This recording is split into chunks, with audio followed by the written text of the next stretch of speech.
and he's gone most of the time, 6 months out of the year. And I said, is that what you want in a relationship? She's like, no, how can I change him? Like, you can't change him. That's his job. That's who he is.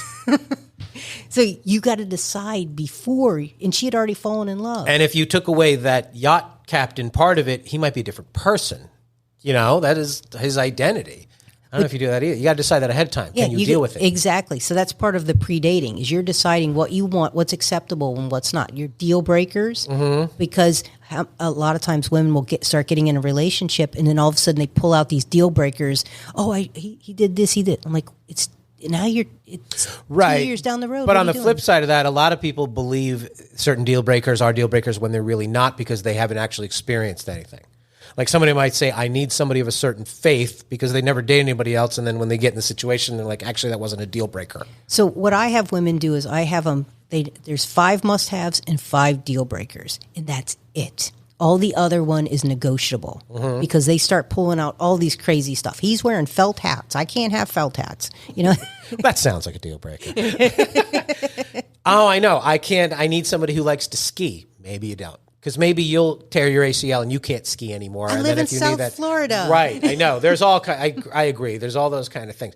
But men and women, if we do, and we talked a little bit on the last podcast about doing certain kinds of work and doing that, getting yourself in a mentally calmed space while also not dulling your senses or turning off your, putting on such blinders that you're not open to the stimuli around you, which is the men and women, especially running around South Florida all the time.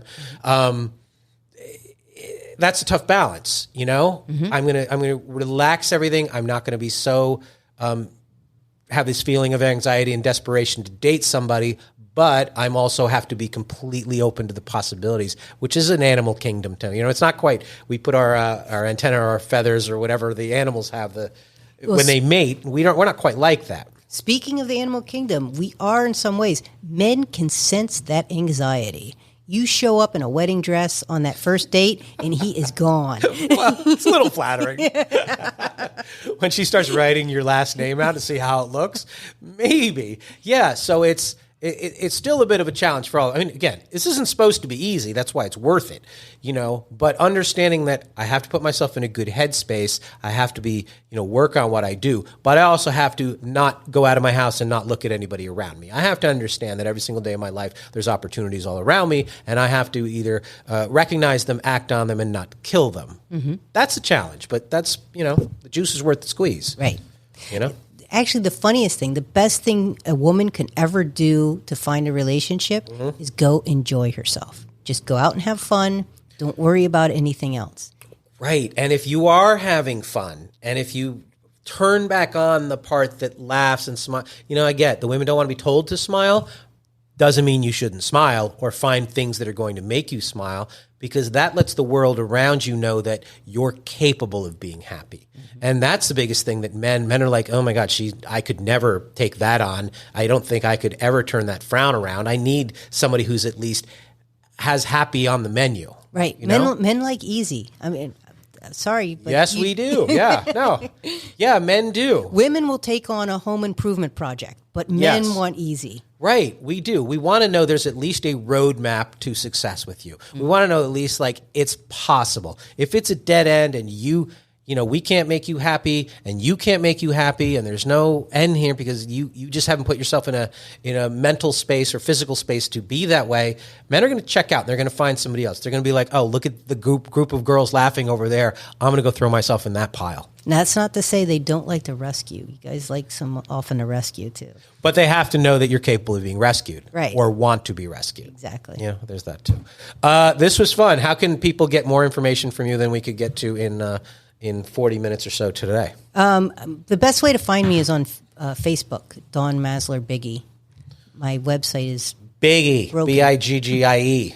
Yes. Yeah, fix your website.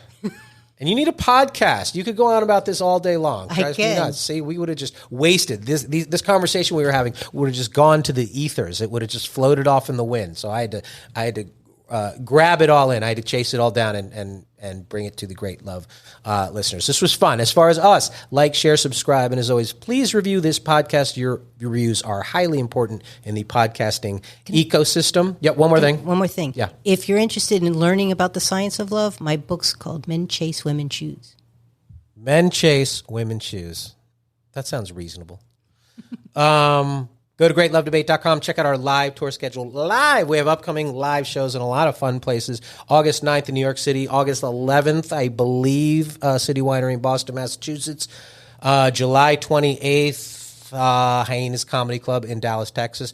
The Boca Black Box Theater right here in Boca Raton, Florida. Maybe October 7th. Something like it. It's on the calendar. It's on sale. Go to thebocablackbox.com. Tickets are on sale. We will see you next time because, as always, at the Great Love Debate, we never stop making love. See you next time.